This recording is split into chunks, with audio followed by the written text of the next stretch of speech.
right? Now, to answer the question you came on this channel for, Tommy, what should I be investing into, right? At age 18, the big thing is going to be yourself. You know, That's right.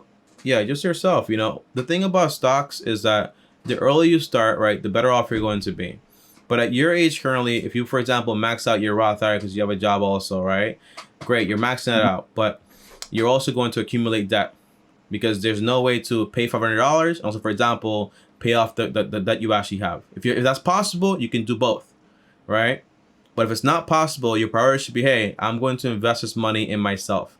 So if in those 4 years, and by the way, if you are a little bit like me, I'd probably go ahead and skip the summer breaks and just go straight through and finish, for example, in 3 years instead of 4.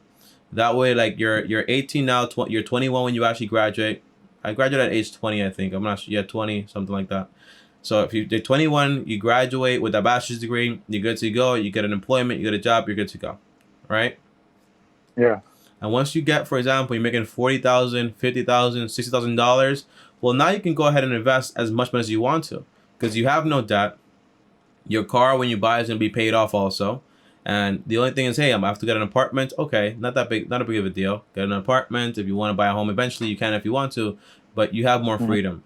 The big problem is when you try to invest, again, investments are a little bit illiquid. They're very liquid, but if you invest long term, they're illiquid mentally because you're not supposed to sell them, and you know that. But if you get in trouble or anything happens, you're going to have to sell it. And when you sell it, you're basically cutting off everything. So it might as well just, for example, focus on the important thing, which is just invest in yourself.